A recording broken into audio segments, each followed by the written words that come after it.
إن الحمد لله والصلاة والسلام على رسول الله أما بعد فأعوذ بالله من الشيطان الرجيم بسم الله الرحمن الرحيم فصل لربك وانحر সম্মানিত দর্শক মণ্ডলী ও শ্রোতা মণ্ডলী, আজকে আপনাদের সম্মুখে কুরবানি বিষয়ক জরুরি মাসালা নিয়ে উপস্থিত হয়েছি। সম্ভবত 7 জুন 2025 ইংরেজি তারিখে মুসলিম উম্মার অন্যতম ধর্মীয় অনুষ্ঠান কুরবানির ঈদ উদযাপন হবে। অত্যন্ত ভাব গম্ভীর্যের মাধ্যমে মুসলিম উম্মা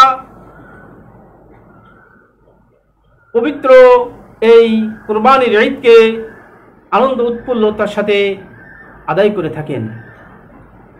কিন্তু কুরবানি বিষয়ক, কুরবানি পশু সম্পর্কিত, কুরবানির ঈদ, কুরবানির গোশত সম্পর্কিত কিছু মাসালা আছে যেগুলো হয়তো অনেক মুসলিম উম্মা জানেন না, বিধায় তারা সহি তরিকায় এগুলো পালন করতে পারেন না।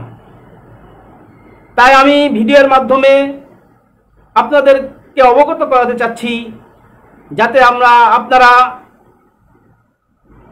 পুরো মুসলিম উম্মা ভিডিও দেখে সঠিকভাবে মাসালা জেনে বুঝে আমল করতে পারেন এবং তাদের প্রিয় ঈদ, খুশির ঈদ, এই ঈদকে মাসালা অনুযায়ী আমল করে সওয়াব অর্জন করতে পারেন। সম্মানিত দর্শক মণ্ডলী, তাই আমার চ্যানেলটি সাবস্ক্রাইব করবেন এবং পুরো মুসলিম উম্মা যাতে করে ভিডিও দেখতে পারে তাই অপরকে শেয়ার করে আমার পাশে থাকবেন। আপনিও এর দ্বারা অগণিত সওয়াবের ভাগী হবেন। সম্মানিত দর্শক, কুরবানি কার পর ওয়াজিব? কুরবানি ওয়াজিব হলো প্রাপ্তবয়স্ক, সুস্থ মস্তিষ্ক সম্পন্ন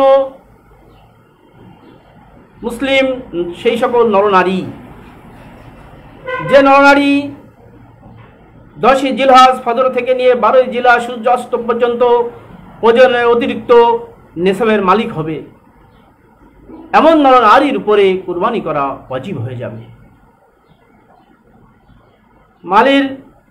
মালের সম্পত্তির নেশাব কি?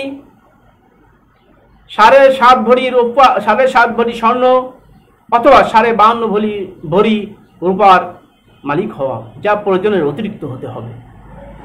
টাকা পয়সা অন্যান্য আসবাব বস্তু সামগ্রী থাকলে তাও 52.5 ভরি রূপার সমমূল্যের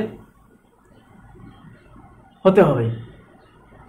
কারণ করে কিছু টাকা, কিছু স্বর্ণ, কিছু রৌপ্য যদি থাকে, তাহলেও সব মিলে একত্রিত করে যদি 52.5 ভরি রূপার সমপরিমাণ হয়, মূল্যের সমপরিমাণ হয়, তাহলে তারপরে কুরবানি করা ওয়াজিব হয়ে যায়।